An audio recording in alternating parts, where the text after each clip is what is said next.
Shayton alayhillani hadis va oyatlarda kelishicha Ramazon oyida zanjirband qilinadi. Shayton zanjirband bo'lganda taxminan quyidagilarni vasiyat qilishi mumkin. Ushbu vasiyat nafaqat Ramazon oyida, balki istalgan kunimizda ham o'z kuchini saqlab qoladi. Bir tinglab ko'ring, shaytonning zanjirband bo'lishdan avvalgi vasiyatiga munosabatingizni bildiring. Men uchun amr qilingan va menga zanjirband bo'lishim haqidagi xabar yetib kelib, u ijro etilishidan biroz avval sizlarga ushbu vasiyatni yo'llamoqdaman.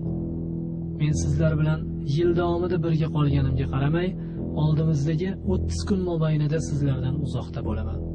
Meni qayg'uga solgan narsa shu kunlar mobaynida mening o'rnimga o'rinbosar ko'rmasligim va qilgan malomatlarimning o'rni bo'sh qolishidir. O'tgan Ramazon oyida nimalar bo'lgani sizlarga ma'lum. Sizlar bilan birga sarf etganim, kuchlarim va quloqlaringizga quygan fikrlarimga qaramay, yer yuzidagi millionlab odamlar masjidlarga yo'l oldilar. Men u kunlar mahbus bo'lib, g'azab olovida qovurilar ekanman. Millionlab xotin-qizlar ro'molga o'randilar. Xususan bu o'ranish to'g'ri yo'lni topa olmagan barcha qizlarda qadr kechasida yaqqol ko'rindi. Men katta gunohlarining barchasini qildirganim, yigitlar esa Allohning g'azab olovini so'ndirib, qarshisida tavba darvozalarini ochadigan ko'z yoshlarini to'kdilar. Hoy inson shaytonlari, kamina pahlavoningizning yo'qligini bildirmang. Oldingizda katta vazifalar bor. Bu vazifalarni sizlarga qanday buyurilgan bo'lsa shunday bajaring. Men Ramazon chodirlarida odamlarning tongga qadar bedor qolishlari, nafis iftor vaqtiga qadar uxlashlari, iftorda esa osilib turgan qorinlarni bo'g'izlariga qadar to'ldirishlaridan boshqa narsani bilmasliklari, sizlardan esa oynai jahon dasturlarini tayyorlashingizni xohlayman. Hoy inson shaytonlari, sizlar xonandalar, raqqosalar va go'zal qizlar bilan muloqotlar uyushtiring va ularni Ramazonning ruhiyati hamda uning teatr va hayosiz raqs sahnalaridagi ahamiyatlari haqida gapirtiring.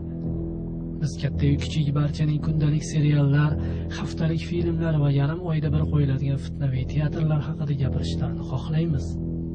Biz Ramazon oyida turli musobaqalar, qo'shiqlar va fazoiy yo'ldosh kanallarini xohlaymiz. Biz bu yo'lda biror soniya bo'lsa-da dam olishingizni xohlamaymiz. Zotan vaqtimiz juda qimmatli va maqsadlarimiz pastkashlik ekanini juda yaxshi bilasizlar. Hoy inson shaytonlari, sizlar odamlarning jannatga kirib, biz jannatning hidlaridan ham mahrum qolishimizni xohlaysizlarmi? Sizlar bir lahzalik tavba bilan yillar davomida sarf etgan mehnatlarimiz zoyi bo'lishini istaysizlarmi?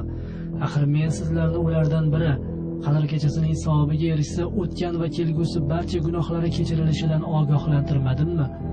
Agar bunga yo'l qo'ysangiz, o'rningizga boshqalarni olib kelaman va sizlarning o'zingizgina zarar ko'rasiz va muvaffaqiyatdan uzoq bo'lasiz.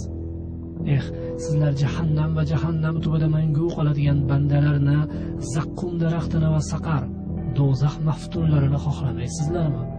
Sizlarning shaytoniy aqllaringizga ont ichib so'raymanki, sizlarning o'lik qalblaringiz qayerga ketdi?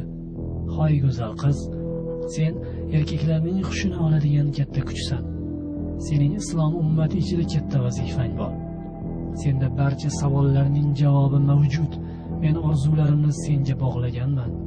Biz sendan erkaklarning mayilliklarini, qo'zg'ash va shahvoniy ko'rinishlarini, xullas raqs, qahqaha va bedorlikni talab qilamiz. Azizam, axir sening ro'zadorliging yetmayaptimi? Sen tarovih va kechalari ibodat bilan bedor bo'lishni bir tarafga qo'y. Hoy odamlar, menga quloq soling. Mening so'zlarim nasihat xolos. Ramazonda barcha lazzatli va go'zal narsalarga e'tibor bering. Alloh uchun namoz o'qishni unuting, chunki jahannamga kiradiganlarning mantig'ida Alloh uchun namoz o'qish katta gunohdir. Qur'on oyatlarini o'qimanglarda G'afurur Rahim, ya'ni kechiruvchi va rahimli Alloh uchun tavba qilib qo'yaveringlar. Chunki Ramazon hali takror kelaveradi. Hozir esa vaqtingizni zoyi qilmay, dunyo hokimlariga sajda qilinglar. Ularga barcha iblislarning rahmati bo'lsin. Shu yerda iblis alayhilla'ning so'zlari tugaydi. Balki iblisning yuqoridagi so'zlaridan kimlardir miyig'ida kulgan, kimlardir yig'lagan va kimlardir hech narsa tushunmagandir. Biroq Shu narsa haqiqatki, ushbu vasiyatni tinglagan ba'zi odamlar ustidan shayton kuladi va yillar davomida bo'lganidek, bu yil ham ularning Ramazon oylarini zoyi qildiradi. Zotan quyidagi so'zlarni aytgan Alloh o'ta haqlidir. Odamlarga hisob beradigan vaqtlar yaqinlashdi, biroq ular hanuz g'aflatdadirlar. Robbilaridan bayon qiluvchi eslatma kelsa, unga e'tiborsiz, o'yinga berilib quloq soladilar.